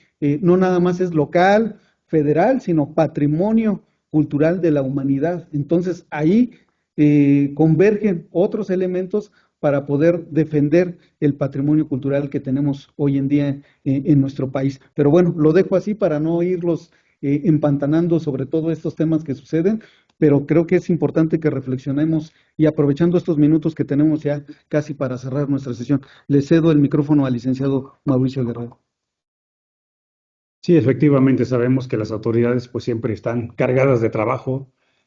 A veces no se puede atender pues todo, no se puede verificar todo el estado. Tenemos estados inmensos como Chihuahua, que simplemente para trasladarse del centro de INA a Hidalgo del Parral son como 3 horas de camino, y aquí en la Ciudad de México incluso también, o sea, aunque es un territorio pequeño, a veces las distancias son enormes por la cantidad de tránsito, por el problema que ustedes quieran. Sin embargo, bueno, pues sí hay que insistir siempre en la denuncia, y por ejemplo, si la autoridad local, vamos a suponer que por algún motivo no les hiciera caso, también pueden presentar las denuncias directamente en la Fiscalía. Cuando ustedes presentan una denuncia, por decir, en el fuero local, en el Ministerio Público local, como esto es una competencia federal, lo que va a suceder es que él se va a declarar incompetente. O sea, tiene la obligación de recibir la denuncia, pero él se va a declarar incompetente y va a remitir esta denuncia a la Fiscalía General de la República. Entonces, una vez que la denuncia cae en la Fiscalía, ya sea que se la mande el Ministerio Público local o la mande un particular, una vez que la tiene la Fiscalía, entonces le pide la intervención al INAH, porque sabe que como es nuestra competencia, directamente nos pide que nosotros hagamos propia esa denuncia y también nos solicite el dictamen. La nueva tendencia de las autoridades penales actualmente, pues es lograr la reparación del daño. Se hacen convenios en la Fiscalía para reparar el daño anticipadamente. Se hace un convenio reparatorio, así se le llama en derecho. Pues digo, a nosotros como INAH, y supongo que a ellos también, pues nos interesa más que se repare este patrimonio que tener las cárceles llenas de gente. Entonces, creo que eso es lo mejor. O sea, ya cuando el particular dice, bueno, pues sí estoy de acuerdo en reparar el daño, pues va a recibir asesoría técnica del INAH, va a reparar ese daño, va a quedar el monumento como estaba, y pues creo que eso es lo que más nos conviene a las autoridades. Y pues ahora sí que para fines de protección del patrimonio, eso es lo mejor en todos los casos. Pero de nada me sirve una persona encarcelada y un monumento destruido. Creo que lo más importante es la protección y la restauración del patrimonio arqueológico e histórico del país. Y también del artístico, por supuesto. Muchas gracias, licenciado. Creo que aquí despeja algunas inquietudes que tenemos. Quiero, antes de cerrar, ¿Alguien más tiene alguna duda, pregunta, inquietud? Hable ahora o calle para siempre. Nos vemos en la última sesión, donde ustedes van a estar exponiendo sus equipos referente a todos estos tópicos que están ustedes ahorita abordando, conociendo, y que espero ya en esta semana darles a conocer a ustedes por vía correo electrónico de algunos integrantes que ya desertaron en el curso. La verdad es por motivos a veces personales, laborales, profesionales, escolares, pues llega a suceder, pero los que estamos aquí creo que somos los más interesados en llevar a cabo pues esta tarea primordial que tenemos, ¿no? En la formación de grupos coadyuvantes. Entonces, si no hay más intervenciones, quiero agradecerle el día de hoy al licenciado Mauricio Guerrero Loa por su intervención, participación y exposición sobre el tema de cómo fomentar la cultura de la denuncia en casos de afectación del patrimonio cultural edificado, y a todos y cada uno de ustedes por asistir el día de hoy a escuchar esta sexta sesión del curso 2024, Formación de Grupos Coadyuvantes en Monumentos Históricos Inmuebles. De antemano, muchas gracias, cuídense. Estamos aquí. Cualquier duda o pregunta, saben que mi correo electrónico está a su disposición, y nos vemos en la séptima sesión del próximo mes de este curso. Entonces, que tengan una excelente tarde, excelente martes. Cuídense. Les envío un abrazo. Muchas gracias. Gracias. Hasta luego. Gracias. Hasta luego. Muchas gracias. Hasta luego. Saludos a todos. Muchas gracias. Muchas gracias.